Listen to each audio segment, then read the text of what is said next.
I want to apologize for taking so long to get to this video. The situation with Ukraine, Russia, and Crimea broke out, and I was actually about to start writing the video on this, and then that whole situation broke out, so I got distracted by that, which needed to be discussed.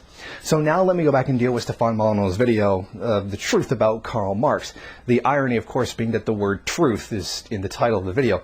Now, this video, like the rest of his Truth About videos, is ironic that the word truth is actually used in it. And what I will show here is that the basis of the entire video against Karl Marx relies on two things: genetic fallacy and argumentum ad hominem. Now, enough with the introduction, let's get right to it. The main premise of his video is as follows. If a person has X theory and they don't seem to live according to X, we thus therefore have a reason to reject X theory. To use Molyneux's own example, he gives a dietitian. If you go to one and he advocates a particular diet for you and he himself is overweight, then that must mean one of two things. Either the diet doesn't work, or that he doesn't know if the diet will work and is using you as a guinea pig. Of course, this is a false dichotomy. Beyond Molyneux's own logic, there is a third option, that the diet does work, but that the dietitian does not live according to that recommendation. There is a term for this. It's called genetic fallacy. Now, this demonstrates that the basic premise of the video, is a complete logical fallacy. If you believe that a particular theory is wrong, you have to show why it's wrong. We're not doing praxeology here. You have to back up what you say. Now, this gaping hole in logic actually continues. Molyneux claims that Marx's theory of class is based on anti-Semitism. How does that even work? That doesn't even make any sense. It's a total non sequitur. That would be like if I said everything Stefan Molyneux says is wrong because it's based off of ancient African languages. It's a complete non sequitur. Molyneux claims that Marxism is a religion because the Marxist analysis is based on certain presuppositions and just looks for things that conform to those presuppositions. Meanwhile, it ignores everything that supposedly disproves it. Now, aside from this actually being incorrect, this whole thing about ignoring things that disagree with you is basically the basis for praxeology, which is the basis for anarcho-capitalist ideology and Austrian economics. Praxeology is a theoretical and systematic, not a historical science. Its scope is human action as such, irrespective of all environmental, accidental, and individual circumstances of concrete acts. Its cognition is purely formal and general, without reference to the material content and the particular features of the actual case. It aims at knowledge valid for all instances in which the conditions exactly correspond to those implied in its assumptions and inferences. Its statements and propositions are not derived from experience. They are, like those of logic and mathematics, a priori. They are not subject to verification or falsification on the grounds of experience or facts. They are both logically and temporally antecedent to any comprehension of historical facts. Even the most faithful examination of a chapter of economic history, though it be the history of the most recent period of the past, is no substitute for economic thinking.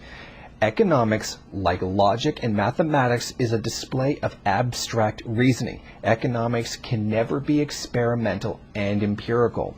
The economist does not need an expensive apparatus for the conduct of his studies. What he needs is the power to think clearly and discern in the wilderness of events what is essential from what is merely accidental. What assigns economics its peculiar and unique position in the orbit both of pure knowledge and of the practical utilization of knowledge is the fact that its particular theorems are not open to any verification or falsification on the grounds of experience. Of course, a measure suggested by sound economic reasoning results in producing the effects aimed at, and a measure suggested by faulty economic reasoning fails to produce the ends sought. Such experience is always still a historical experience, i.e. the experience of complex phenomena. It can never, as has been pointed out, prove or disprove any particular theorem. The application of spurious economic theorems results in undesired consequences, but these effects never have the undisputable power of conviction with the experimental facts in the field of the natural sciences provide. The ultimate yardstick of an economic theorem's correctness or incorrectness is solely reason, unaided by experience. This is Austrian economics, not open to verification or falsification. I mean, this is literally the antithesis to science. This is literally the opposite of what scientific analysis should be. They literally reject everything and just continue to assert that they are true. You know what this is called? It's called religion. This is what an actual religion is like. If Molyneux was actually honest here, he would acknowledge that all ideologies are based on presuppositions. There's nothing different about Marxism in that regard than there is to about anarcho-capitalism. And in fact, anarcho-capitalism, Austrian economics are also based on presuppositions.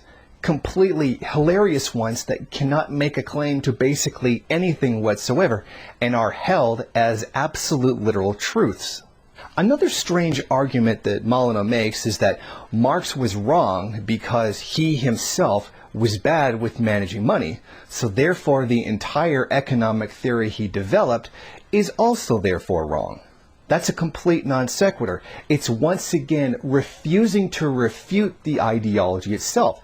He's not showing why it's wrong. It doesn't give any evidence for that. He's basically just personally attacking Karl Marx. Now, if we were to stand on this premise that if you are rich, therefore whatever economic ideology you believe in is therefore correct, we could make the following assumptions. Howard Nicholas once told a story about how one of his students handed in a paper where it was guessing the price of commodities during production. Now, he asked his student, "Where did you get this theory of price from?" And the student admitted he actually got it from Karl Marx. That student, according to Howard, is very wealthy today. Now, he never actually gave the name of who the student was, but this is the story he told. Now, that student also then went out and bought some original manuscripts signed by Karl Marx. Now, he used Marx's theories and he believes them. He actually admits that he does use them today in his own creation of wealth. He's learning something from it that makes him rich this very day. Thus, we conclude by Molyneux's logic, if he's rich by using Marx's theories, therefore, Marxism is correct. Molyneux's ignorance on the subject actually comes through quite clear. He never actually read Capital. What Capital does is explain how some things work and what comes out of that. If Marx is supposedly wrong, then why doesn't Molyneux offer something that would demonstrate why it is wrong? Because that's not what anarcho-capitalists do. I mean, we're trying to refute a theory here. We're not doing praxeology. Marx is wrong. Why? Because he's Marx. Because praxeology. I mean, really, are we surprised that an anarcho-capitalist isn't backing up what they say? Molyneux doesn't particularly say which theories by Marx were wrong, but he did say Marx's class theory was wrong. But he didn't give an argument for why this is supposedly true. Let me give you an example of such ignorance. The University of Yale course on Marxist theory argument is that Marx only saw societal classes under capitalism as an exploited proletariat and exploiting bourgeois. That this is wrong because there are also classes that don't fit this category, like farmers who own their land and perform their own labor, and workers who are not exploited and in fact live good lives. Here's what Yale specifically says. Marx argues that the capitalist system forces people into one of two classes, the capitalist bourgeois or the proletariat class of wage laborers. However, this is not empirically accurate, historically, or in our contemporary moment. Experience has demonstrated that a middle class, including artisans and agricultural workers who control their own labor power and products, that do not fit into Marx's model of capitalist mode of production. This claim here is absolutely false, because if it was true, then we wouldn't have the terms like autonomous third class, petty bourgeois, lumpen proletariat. There are other classes described that fit between just exploiting and exploited. This shows that even bourgeois scholars have absolutely no idea what they're talking about when it comes to Marxist theories. This is blatant and very obvious. Marx laid out that there were more than two classes. And in fact, Mao expanded this even more by listing a multitude of classes that exist just within the peasantry and the Chinese countryside. In another instance, he calls Marxism a religion because it only gives one side of the story and then only acknowledges things that conform to that belief, which is actually false. But then Molyneux turns around and does the same thing. All of his sources are bourgeois, anti-Marxist sources. This is exactly what he himself is doing, and is completely illogical. In attacking Karl Marx, he's not even actually logically consistent. He still propounds that if Karl Marx himself is not good with managing his own money, meaning he's not independently wealthy himself, then therefore his theories are absolutely wrong. Now, what if we actually took this and applied it to the modern day situation? Well, we would say, look at the multi-billion-dollar corporations like Walmart, Target, military production corporations, things like that. Well, I mean, they're rich, right? So, or take the Koch brothers. They're personally very wealthy. Therefore, whatever economic ideology they believe in must therefore be right. Wait, haven't we just disproved Austrian economics? If we use Molyneux's own logic, well, clearly, a state-protected capitalism, or, capitalism, must therefore be right according to Molyneux's own logic. Congratulations, Molyneux. We just debunked Austrian economics. Now I would like to take a moment to look at the source of where Molyneux is getting all this stuff about Karl Marx's personal life. Well, in fact, it all comes from Paul Johnson. Paul Johnson is an insane Jesuit clerical fascist. Well, I mean, if the word and so-called historical works of a religious fanatic are good enough for Molyneux and deemed honest in his eyes, well, I think that says enough about him. Well, what do we know about Paul Johnson? Well, actually what we do know is that he supported General Franco, the fascist in Spain, who killed about 100,000 people. We also know that he was a huge fan and defender of Augusto Pinochet, which killed about, his coup there, led by the US government, about 80,000 people and tortured about 30,000 more. We also know that he defended the Contras and what they did, killing tens of thousands of people. I believe the highest number I've heard is like 45, but the reality is probably closer to about 30. He also consistently raped and murdered nuns, killed peasants, and blew up food supplies. This, according to Paul Johnson, is a good man. This is the way that society should be. These are the acts that he defends. It should also be noted that Paul Johnson is a huge defender of Richard Nixon, not just the man, but his actions at Watergate, one of the most horrendously anti-democratic actions that any president in U.S. history ever took part in. And in fact, he feels that what Nixon did was in the best interest of the country and is not as bad as Bill Clinton lying when he said he didn't have sexual relations with Monica Lewinsky. In his eyes, stealing information, breaking and entering, and trying to sabotage a political party is less than lying about receiving oral sex on the job. That's kind of odd, don't you think? He's also a big supporter of Oliver North. Remember, he was the guy from the Iran-Contra scandal who was defending Reagan and lied to Congress for him. Now, he went through the whole thing with the Contras in Nicaragua, where they were basically carrying out genocide. Now, some of the numbers say upwards of 45,000 people were killed. Now, if we take this number, that's actually more killed per capita than any major war in history. This was a complete genocidal warpath that included, as I said previously, the rape and murder of nuns.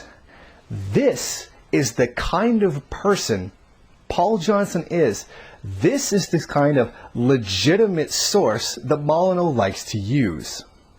If the best Molyneux can do is regurgitate the baseless claims, and some of them are actually true, of a genocidal fascist, and then think this disproves an economic theory, then I think that speaks volumes about Molyneux himself. Now let's move on to the actual criticisms of Karl Marx himself, and how supposedly his personal life debunks his economic theories. As Molyneux actually says, if we want to understand the ideology, we have to understand the man. Of course, this is a ridiculous non sequitur, but let's actually deal with some of these criticisms made of Karl Marx. Again, I think it's important to reiterate that attacking someone personally is not a refutation of any theory that they've brought forward. This is merely personally attacking someone because you don't like what they say but can't refute it. I mean, I certainly understand. It's done to me constantly. This thing where you attack him personally to try to dispute his theories is actually something ANCAPs do all the time. I mean, just take a look at any of their writings on anything. There's a rare moment when one of them actually attempts to make a real argument, but look at their posts. Look at the videos they make. They basically ad hominem everybody all the time. If you disagree with them and their perception of property, then therefore you're a fascist, you're a Nazi, you're coming to take our guns away, you're an evil status. Well, it'd be nice if they could actually defend their ideology. But they can't really do that, and they can't really, disprove other people's theories or show why they might be wrong. Look at their videos. You don't need to take my word for it. Most of them are just ridiculous ad hominem attacks. So let's get to the heart of the matter, the actual criticisms. Was Karl Marx racist? Yeah. It was the 1800s. Everybody was racist. And in fact, we don't find anything different when we look at basically any other ideology. Look at the founders of anarcho-capitalism. They were ridiculous racists, some of them outright supporting eugenics and genocide. Now, Marx didn't think black people were inferior. Was he very harsh of them, very critical of them? Yes. Remember, this was also the guy who's attacked by anarcho-capitalists for celebrating and sending a congratulatory letter to Lincoln for freeing the slaves. Was he the ideal complete progressive? No. It was 200 bloody years ago. Of course it's not like the most progressive stance. It was 200 years ago. In fact, we can find even worse stances by anarcho-capitalists today in support of ridiculous amounts of racism. Was Marx prejudiced towards Jews?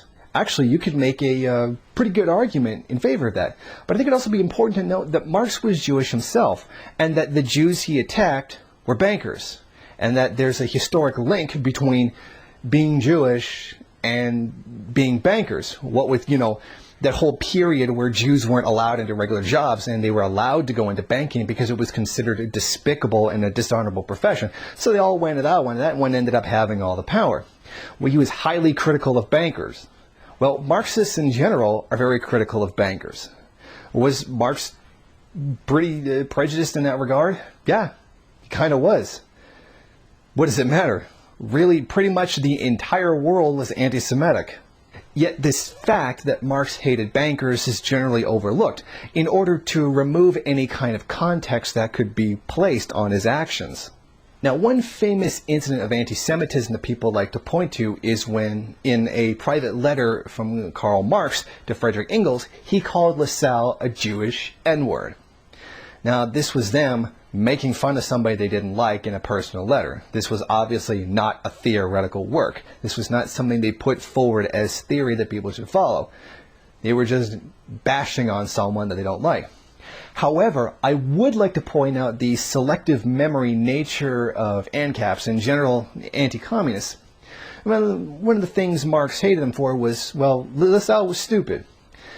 Now, Karl Marx is frequently attacked for believing in the iron law of wages. Now, the irony here is that Marx didn't come up with the iron law of wages. In fact, he specifically said it was stupid in his Critique of the Gotha program. Well, the irony here is that it was actually Lassalle who came up with the iron law of wages. So it's really funny how these people who remember Karl Marx insulting Lassalle really forget that it was actually Lassalle who came up with the theory that they attack Karl Marx for all the time. Again, the selective memory of anti-communists. Just one of those moments of memory failure, like when Hayek supported Pinochet, or when Ludwig von Mises supported fascism. It cannot be denied that fascism and similar movements aiming at the establishment of dictatorships are full of the best intentions, and that their intervention has, for the moment, saved European civilization. The merit that fascism has thereby won for itself will live on eternally in history. But through its policy has brought salvation for the moment, it is not of the kind which could promise continued success. Fascism was an emergency makeshift To view it as something more would be a fatal error. The deeds of the fascists and other parties corresponding to them were emotional reflex actions invoked by indignation at the deeds of Bolsheviks and communists. As soon as the first flush of anger had passed, their policy took a much more moderate course and will probably become even more so with the passage of time. A more moderate tone. Yeah, good one, Mises. Did Karl Marx do some crazy things as for his personal character? Yeah. He once pawned off a pair of his pants for a box of cigars. At committee meetings for newspapers and stuff, he would go out with his friends afterwards, get drunk, ride donkeys to the streets, and smash windows. Marx was known for going up to police officers in England, bobbies, throwing snowballs at them, trying to knock their hats off. Well, frankly, Marx didn't care. Like, he went out there and acted like a gangster whenever he had a chance. And yeah, one time he got his maid pregnant. Does that mean the falling rate of profit doesn't exist? Or that it's wrong? No. It's complete non sequitur. That doesn't disprove an economic argument. It just shows that Marx screwed around, like basically everybody else in his time. To attack someone personally, as an attempt to try to disprove a theory, is goddamn stupid. Now, having shown the frankly illogical nature of these attacks on Karl Marx and his theory, let us do the same for Molyneux. Let's take his form of logic and apply it to people he supports and ideologies he believes in. Well, according to Molyneux, Marx's theories were wrong because, well, frankly, he was a jerk in real life. So we could assume that the opposite is true. Adolf Hitler didn't drink, he didn't smoke, he had well-developed manners. Thus, we can conclude from that therefore Nazism is right. Right? I mean, we're going by Molyneux's own logic here. Can we then assume that Molyneux supports Adolf Hitler? No, because that would be stupid. Now let's hold the Austrian theory to this same level of critique. Let's take the ideological origins of Austrian economics and hold it to that same standard that Karl Marx is held to. By this logic, we could never trust Greek or Roman philosophers because they had slaves and they supported a society that had slaves. Well, let's take this. A lot of the philosophical foundation of Austrian school of thought, as even admitted by Mises.org, comes from Aristotle. Who was Aristotle, right? Now, if you don't believe me that this is the philosophical foundation of methodological individualism, just ask the Mises Institute themselves. What are the philosophical roots of methodological individualism? Here, I suggest we must once more return to Aristotle in the Nicomachean Ethics. He emphasizes individual human action. More speculatively, one can point to the role of individual substances in metaphysics, but the development of this point would take us too far afield. Another Aristotelian theme exercised great influence in Austrians. This one, fortunately, is easier to document. The characteristic method of Austrian economics carried to its culmination in Mises is deduction. One starts with self-evident axioms, man acts, and with the aid of a few subsidiary postulates, deduces the entire science of human action. Where does this notion of science originate? Although, as earlier mentioned, it is very difficult in intellectual history to demonstrate direct influence. I think it is no accident that the idea of a deductive science is found in Aristotle's Posterior Analytics. Aristotle argues that a complete science must start with a self-evident axiom and, by use of deduction, exploit the entire discipline. Often conditions force the use of mere empirical hypotheses, but that this is a mere expedient. Empirical science exists as a placeholder for true science, which must work through deduction. When Brentano and others revived the study of Aristotle, this view of method became available for study in Austrian universities. Aristotle also discusses the necessity of self-evident principles in Nicomachean Ethics. He notes that to justify a proposition, one would normally proceed from citing another proposition. But if matters are left at this, the task is not finished. what in turn justifies the proposition advanced in support of one's original claim. Obviously, one can cite yet another proposition, but this procedure cannot continue forever. From this, we should be able to deduce something about Molyneux and other people who support Austrian economics, which is based from Aristotle, that they're pedophile slave owners. I mean, that was the times. Practically everybody in the past Greek and Roman societies were basically pedophiles, and they owned slaves. I mean, if we want to we want to understand the ideology, we should understand the man, right? And that by extension, they must also believe these things, right? Can we take this and apply it to Molyneux and other people who believe in the same thing he does? No, it would be a non sequitur. That would be entirely dishonest to the level of which he and other Austrians are. This video by Molyneux was absolutely terrible. The whole thing was one gigantic ad hominem attack with a couple of genetic fallacies thrown in. Attacking Marx personally doesn't disprove his theory. You would have to talk about the theory itself in order to disprove it. Like, we could point to Adolf Hitler and some of the quasi-Keynesian policies that he used. Does that mean that Keynes is a Nazi? Does that mean people who support Keynesian economics are Nazis? No. That would be a complete non sequitur. That would be entirely dishonest. As dishonest as Molyneux's own video. Thank you for watching. Please comment and rate the video. If you liked it, hit subscribe or check out some of these other great videos.